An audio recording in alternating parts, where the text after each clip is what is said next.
Hello. I am going to do this question with you. I haven't practiced it. Complete ये raw होगा. Calculation का सामने करूँगा. सही है. तो suppose you buy a lot. You buy a round lot. Round अच्छा हाँ सर ने कहा था round lot का मतलब है जब भी लिखा हो ना round lot. That means 100 shares. बात ख़त्म. मतलब कोई बकवास है ही नहीं. Round lot equals to 100 shares. मतलब आपने number of shares that you have bought, क्योंकि बाय लिखा हुआ है, which you bought are solid 100. Okay. Number no का मतलब है नंबर. ओके ओके ओके सही है. तो उसके बाद है stock on 55% financial average. 55 financial average 55% होना चाहिए. तो 55% फाइनेंशियल एवरेज. अच्छा ये ना डाटा लिखना हो के पेपर के अंदर. सो ना सर वाज लाइक वाह यार कितना अच्छा बच्चा. सर ने कहा था ऐसे. सही है. और आपने ये तब लिया था. You suppose you buy a round lot of margin is stock on 55 when the stock is selling at 20%. मतलब आपने ये तब लिया था जब जब लिया था तो ये स्टॉक की प्राइस 20 थी.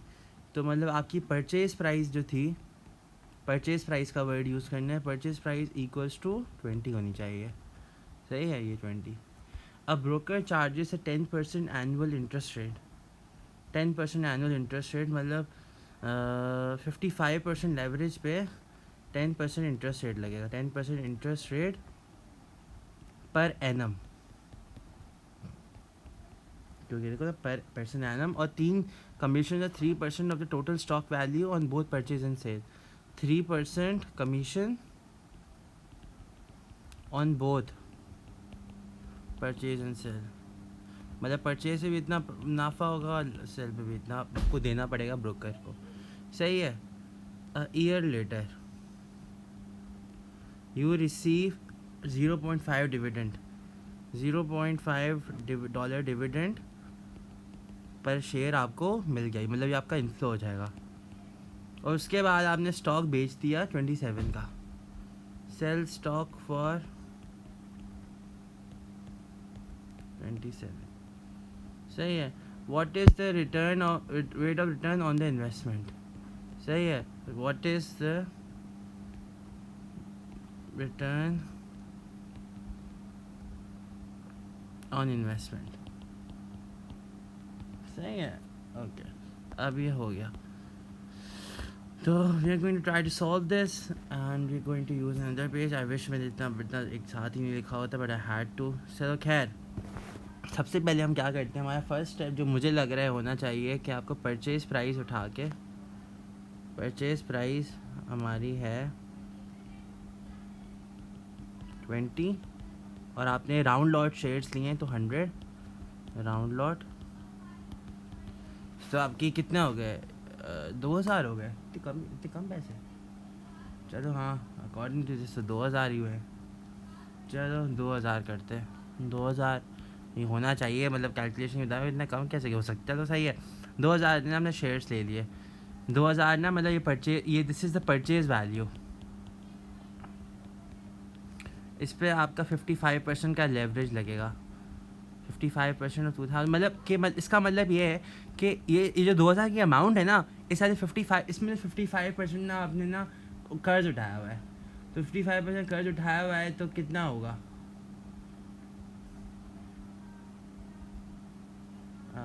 55 मैं कैलकुलेटर यूज़ कर रहा हूँ. 55% ऑफ 2000 दैट इज़ 1100. तो 1100 इज़ योर फाइनेंशियल लेवरेज. 55% मतलब इसको क्या किया 2000 इंटू 55% किया ना तो ये आंसर आ गया. डिवाइड बाई 100 मतलब 55. सही है. 1100 900 इसमें 1100 में से 2000 माइनस 900 इज़ योर इन्वेस्टमेंट. आपकी अपनी पर्सनल इन्वेस्टमेंट थी. सही है. ये आपकी और इन्वेस्टमेंट हो गई 900 और आपका फाइनेंशियल एवरेज 1100 और टोटल इन्वेस्टमेंट 2000. सही है. ये हो गया। अब उसके बाद क्या है दूसरा ये परचेज प्राइस हो गई हमारी। अच्छा 10% interest rate, 10% interest rate per annum, मतलब 10% इस पे लगेगा, सही है, 10% इंटरेस्ट रेट लगेगा इस पे। और क्योंकि आपने देखो ये एक साल की ईयर लेटर पकड़ा है, ईयर लेटर किया है, तो ये एक साल के लिए आपने होल्ड किया है, तो 1100 इंटू 10%, मतलब आपका इतना कर्ज हो जाएगा। वैसे 110 होना चाहिए ना, फिर भी कैलकुलेट कर लेते हैं। हाँ 110, 110 is the interest that you need to pay.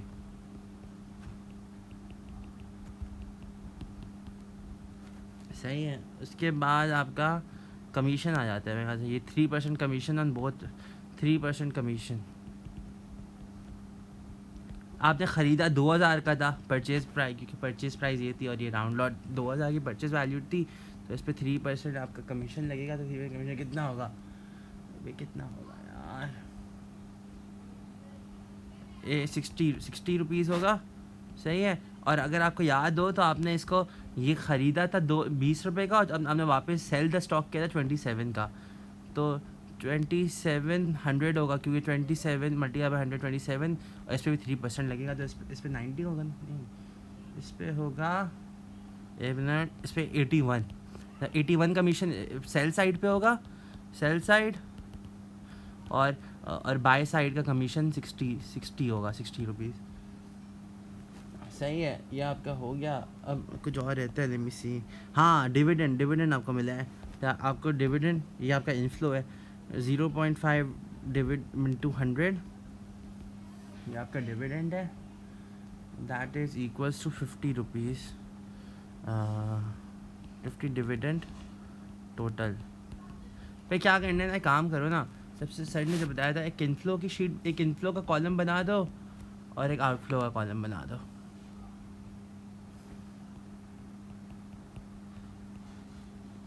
सही है। सबसे पहले आपने 2000 रुपये पर 2000 परचेज़ किया, 2000 आउटफ्लो हो गया, सही है। मैं और आपने उसके बाद क्या किया, उसके बाद आपने इसको अभी छोड़ दो ना, अभी हम इसको देख रहे हैं, इसको इंटरेस्ट। अब इंटरेस्ट रेट जो है आपका, इंटरेस्ट रेट आपको पे करना है, तो आपने पहले परचेज़ किया, तो आपके अपने इंटरेस्ट रेट के पे किया 110 का। उसके बाद आपने कमीशन दोनों सेल साइड और बाय साइड दोनों के पे के 60 और 81, तो ये भी आपका आउटफ्लो हो गया, सही है। और उसके बाद आपने अब आपको डिविडेंड मिला है कि 50%, 50 रुपीज़ डिविडेंड आपको मिला है, 50 डिविडेंड आपको मिला है, 0.1 शेयर डिविडेंड, तो 50 आपका इनफ्लो हो गया। उसके बाद आपने सारे स्टॉक्स बेच दिए, तो आपको 2700 का गेन हो गया, 2700 रुपीज़, क्योंकि 27 का आपने सेल किया था ना स्टॉक, तो 27 इंटू 100 वो आपका कर दिया। इसको माइनस प्लस करो, आउटफ्लो और वर्सेस इनफ्लो, एक मिनट ना, this is 2750 and this is 28 minutes. Please give me a moment because I don't want to edit this video because I don't have any storage on my laptop, so let me just make some basic calculations. Thank you for staying with me.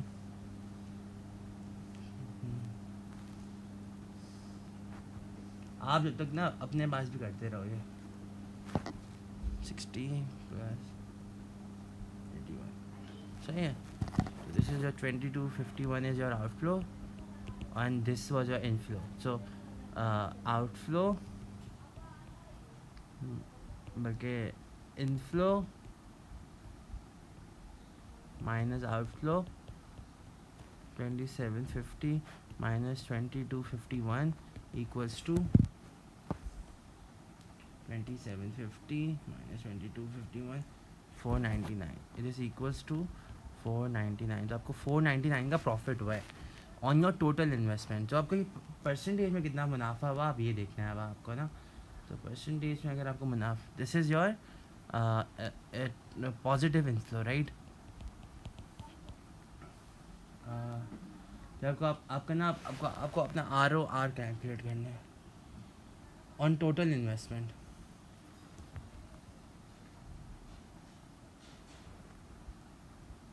सही है। तो total investment के ऊपर जो आपका are होगा, अच्छा दो दो सर सवाल पूछेंगे। एक है कि rate of return on investment, rate of return on investment इसका मतलब है, रेट ऑफ ऑन इन्वेस्टमेंट इसका मतलब है टोटल इन्वेस्टमेंट जो आपकी 2000 रुपये थी। सही है। तो मेरे ख्याल से तो ये होना चाहिए 499 डिवाइड बाई 2000 इंटू 100। ये आपका प्रॉफिट होना चाहिए मेरे ख्याल से। देखो मैं खुद कैलकुलेशन कर 499 डिवाइड बाई 2000 या into 100, that is 2495. Okay, that is 24.95% total investment में। बट अगर आप ये देखो rate of return on your investment, तो अगर आपको याद हो तो आपके तो सिर्फ 900 रुपये थे, क्योंकि 1100 तो आपने फाइनेंशियल लेवरेज लिया था, 55% आपका लेवरेज था। सही है। तो आपके से 900 रुपये इन्वेस्टमेंट है, तो 499 divide by 900 into 100 and this should come up to this comes up to 55.44%. So rate of return on your investment and rate of return on total investment.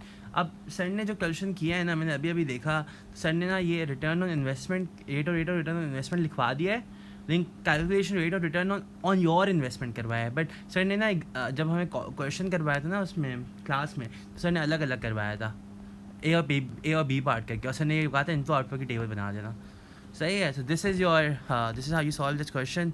55.4% is your rate of return on your total investment, and this is your rate of return on your total investment. This is on your only investment, जो आपने जो सिर्फ आपके अपने पैसे थे।